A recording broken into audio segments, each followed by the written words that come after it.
Back to the Venki logs. ಎಲ್ಲರೂ ಹೇಗಿದ್ದೀರಾ? ಚೆನ್ನಾಗಿದ್ದೀರಾ ಅಂತ ಭಾವಿಸಿದ್ದೀನಿ. ಇವತ್ತು ನಾನು ಮಾರ್ನಿಂಗ್ ಲಾಗ್ನ ಸ್ಟಾರ್ಟ್ ಮಾಡ್ತಿದ್ದೀನಿ. ಮಾರ್ನಿಂಗ್ ಎಲ್ಲ ಸಾರಿಸಿ ರಂಗೋಲಿ ಎಲ್ಲ ಹಾಕಿದ್ದೆ.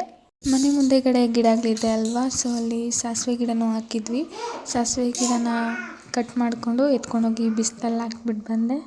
ಅಷ್ಟರಲ್ಲಿ ಕೆಳಗಡೆ ನಮ್ಮ ಪಾಪು ಅವ್ರ ಜೊತೆ ನಮ್ಮ ಮನೆ ಪಕ್ಕದಲ್ಲಿರೋ ಹುಡುಗನು ಬಂದು ಆಡ್ತಿದ್ದ. ಸೊ ಅದನ್ನು ನಮ್ಮ ಪಾಪು ಅವರು ಕೂಡ ನೋಡ್ಕೊಂಡು ಕೂತಿದ್ರು.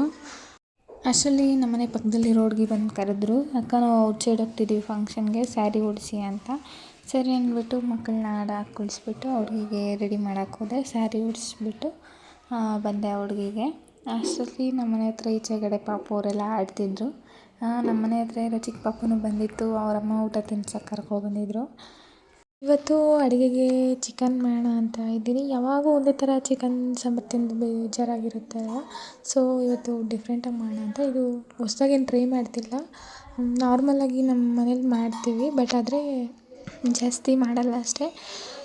ಹಿಂಗೆ ಮಾಮೂಲಿ ಈರುಳ್ಳಿ, ಬೆಳ್ಳುಳ್ಳಿ, ಟೊಮೆಟೊ, ಮೆಣಸಿನ್ಕಾಯಿ, ಪುದೀನ, ಕೊತ್ತಂಬರಿ ಸೊಪ್ಪು, ಕೊಬ್ಬರಿ ಮತ್ತು ಧನಿಯಾ ಪುಡಿ ಇವನ್ನೆಲ್ಲ ಹಾಕ್ಕೊಂಡು ಸ್ವಲ್ಪ ನೀರು ಹಾಕ್ಕೊಂಡು ಮಿಕ್ಸಿಗೆ ಹಾಕ್ಕೊಂಡು ರುಬ್ಬಿಟ್ಕೊಂಡಿರಿ ಸೈಡಲ್ಲಿ.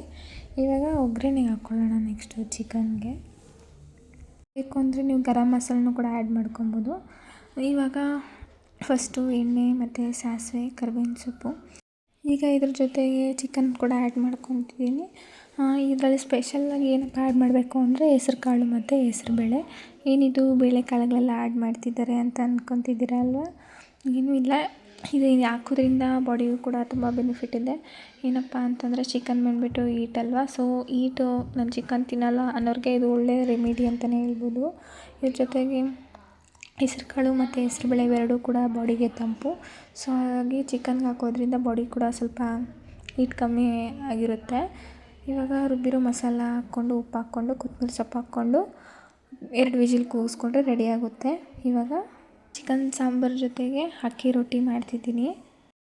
ಒಂದ್ಸಲಿ ನಾನು ಹೇಳೋ ರೀತಿ ಮಾಡಿ ನೋಡಿ, ತಿನ್ನೋಕ್ಕೂ ಕೂಡ ತುಂಬ ಚೆನ್ನಾಗಿರುತ್ತೆ, ನೋಡೋಕ್ಕೂ ಅಷ್ಟೇ ಚೆನ್ನಾಗಿ ಕಾಣಿಸುತ್ತೆ. ಮೊದಲಿಗೆ ಅಕ್ಕಿ ಪೌಡರ್ನ ನಾನು ಮನೇಲೇ ರೆಡಿ ಮಾಡ್ಕೊತೀವಿ.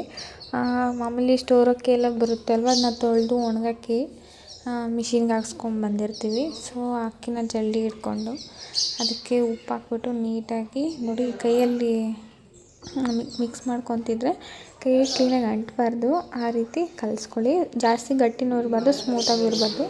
ಲಾಸ್ಟಲ್ಲಿ ಅದಕ್ಕೆ ಒಂದು ಕವರು, ಒಬ್ಬಟ್ಟು ಮಾಡೋ ಕವರ್ ಇತ್ತು, ಸೊ ಅದು ಎಲ್ಲೋ ಇಟ್ಬಿಟ್ಟಿದ್ದೀನಿ, ಸೊ ಹಾಗಾಗಿ ಈ ಕವರಲ್ಲಿ ತೋರಿಸ್ತಿದ್ದೀನಿ. ಮೊದಲಿಗೆ ಚೂರು ಎಣ್ಣೆ ಹಾಕ್ಕೊಂಡು ಕ್ಲೀನಾಗಿ ಈ ಒಬ್ಬಟ್ಟೆಲ್ಲ ತಟ್ತೀವಿ ಅಲ್ವ, ಆ ರೀತಿ ತಟ್ಕೊಂಡ್ರೆ ಸಾಕು, ಕ್ಲೀನಾಗಿ ಬರುತ್ತೆ. ನಾನು ಫಸ್ಟ್ ಟೈಮ್ ಮಾಡಿದೆ, ಅದು ಒಂಚೂರು ಊರಬೇಕಾಗಿತ್ತು, ಒಂದು 15 ಮಿನಿಟ್ಸ್ ಅದು ನೆನೆಯೋಕ್ಕಿಡಬೇಕು. ನಾನು ನಿಮಗೆ ತೋರಿಸೋಣ ಅಂದ್ಬಿಟ್ಟು ಸ್ವಲ್ಪ ಬೇಗ ಮಾಡಿದೆ. ಸೊ ಕ್ಲೀನಾಗೇನೋ ಬಂತು, ಆದರೆ ಎತ್ತಬೇಕಾದ್ರೆ ಸ್ವಲ್ಪ ಕಿತ್ತೋಯ್ತು ಲಾಸ್ಟಲ್ಲಿ, ನೀವೇ ನೋಡಿ. ಸೊ ಮತ್ತೆ ಒಂದು 10 ಮಿನಿಟ್ಸ್ ಬಿಟ್ಬಿಟ್ಟು ಚೆನ್ನಾಗಿ ನೆಂದ ಮೇಲೆ ಮತ್ತೆ ಮಾಡ್ತಿದ್ದೀನಿ. ಸೊ ಈ ಸಲ ಕ್ಲೀನಾಗಿ ಬಂತು. ಈ ಥರ ಕಲಸಿಟ್ಟು ಒಂದು 15 ಮಿನಿಟ್ಸ್ ಆದರೂ ಕ್ಲೀನಾಗಿ ನೆನಿಬೇಕು ಅಕ್ಕಿ ಹಿಟ್ಟು. ಸೊ ಆವಾಗ ನಾವು ವೇಸ್ಟ್ ಮಾಡಿದ್ರೂ ಚೆನ್ನಾಗೇ ಬರುತ್ತೆ. ಒಂದ್ಸಲಿ ನೀವು ಕೂಡ ಟ್ರೈ ಮಾಡಿ, ತುಂಬಾ ಚೆನ್ನಾಗಿರುತ್ತೆ. ಅಡುಗೆ ಎಲ್ಲ ಮಾಡಿಬಿಟ್ಟು ಟೆರೆಸ್ಗೆ ಹೋದೆ. ಅಲ್ಲಿ ಬೇಳೆಕಾಳುಗಳು ಮತ್ತು ಗೋಧಿ ಎಲ್ಲ ಒಣಗಾಕಿದ್ದೆ. ಸೊ ಅದನ್ನೆಲ್ಲ ಎತ್ಕೊಬಂದು ಕೆಳಗಡೆ ಬೇಸನ್ಗೆ ಹಾಕ್ತಿದ್ದೆ. ನಮ್ಮ ಅತ್ತೆಯವರೆಲ್ಲ ಕ್ಲೀನ್ ಮಾಡಿಕೊಟ್ಟಿದ್ರು. ಸೊ ಅದನ್ನೆಲ್ಲ ಮಿಕ್ಸ್ ಮಾಡ್ತಿದ್ವಿ. ಏನಕ್ಕೆ ಅಂದರೆ ನಾವು ಮನೆಯಲ್ಲೇ ಗೋಧಿ ಹಿಟ್ಟನ್ನ ರೆಡಿ ಮಾಡ್ಕೊತೀವಿ. ಅದಕ್ಕೆ ಅಕ್ಕಿ, ಹೆಸರು ಕಾಳು, ಹೆಸರುಬೇಳೆ, ತೊಗರಿಬೇಳೆ, ಜೋಳ ಇವನ್ನೆಲ್ಲ ಹಾಕಿ ಮನೆಯಲ್ಲೇ ಪೌಡರ್ ರೆಡಿ ಮಾಡ್ಕೊತೀವಿ. ಈ ಪ್ಯಾಕೆಟ್ ಅಲ್ಲಿ ಬರುತ್ತಲ್ವ, ಸೇಮ್ ಆಶೀರ್ವಾದ ಪೌಡರ್ ಹೇಗಿರುತ್ತೆ ಅದಕ್ಕಿಂತ ಚೆನ್ನಾಗಿರುತ್ತೆ ಅಂತಲೇ ಹೇಳ್ಬೋದು. ಎಲ್ರಿಗೂ ಕೂಡ ಒಳ್ಳೆಯದು. ಮನೇಲಿ ಈ ರೀತಿ ಎಲ್ಲ ರೆಡಿ ಮಾಡಿಕೊಂಡು ಪೌಡರ್ ಮಾಡಿಸ್ಕೊಂಡು ಬಂದು ಸ್ಟಾಕ್ ಮಾಡ್ಕೊಂಡಿರ್ತೀವಿ ಮನೇಲಿ. ಅದರಲ್ಲೇ ನಾವು ಚಪಾತಿ ಎಲ್ಲ ಮಾಡ್ಕೊತೀವಿ. ಇದರಲ್ಲಿ ಮಾಡಿದ್ರೆ ಚೆನ್ನಾಗಿರುತ್ತೆ ಅಂತಲೂ ಹೇಳ್ಬೋದು. ಚಪಾತಿನೂ ಕೂಡ ಸ್ಮೂತಾಗಿರುತ್ತೆ. ನೀವು ಸಹ ಒಂದ್ಸಲಿ ಟ್ರೈ ಮಾಡಿ. ನಮ್ಮ ಅತ್ತೆಯವರು ಎಲ್ಲ ಕ್ಲೀನ್ ಮಾಡಿಕೊಟ್ರು. ನಮ್ಮ ಅಪ್ಪ ಅವರು ಮಿಷಿನ್ಗೆ ಹಾಕ್ಸ್ಕೊಂಬರೋಕ್ಕೆ ಹೋದರು. ಅಷ್ಟರಲ್ಲಿ ನಮ್ಮ ಅತ್ತೆ ಅವ್ರ ಫ್ರೆಂಡ್ ಬಂದಿದ್ರು ಅಂದ್ಬಿಟ್ಟು ಮಾತಾಡ್ಕೊಂಡು ಕೂತಿದ್ರು. ಇವತ್ತು ನಮ್ಮ ಮನೆಗೆ ಹೊಸ ಗೆಸ್ಟ್ ಕೂಡ ಬಂದಿದ್ದಾರೆ. ಯಾರು ಅಂದರೆ ನಮ್ಮ ಕೊಂಬನ ಜೊತೆಗೆ ಇನ್ನೊಂದು ಪುಟಾಣಿ ಕರು ಬಂದಿದೆ, ಅದು ಹೆಣ್ಣು ಕರು. ಇದು ನಿಮ್ಗೇನಾದರೂ ಯಾವುದಾದ್ರೂ ಹೆಸರು ಗೊತ್ತಿದ್ದರೆ ಕಮೆಂಟ್ ಬಾಕ್ಸಲ್ಲಿ ತಿಳಿಸಿ, ಆಯಿತಾ? ಇವತ್ತಿನ ವ್ಲಾಗ್ನ ಇಲ್ಲಿಗೆ ನಿಲ್ಲಿಸ್ತಾ ಇದ್ದೀನಿ. ನೆಕ್ಸ್ಟ್ ವಿಡಿಯೋದಲ್ಲಿ ಸಿಗೋಣ. Thank you for watching.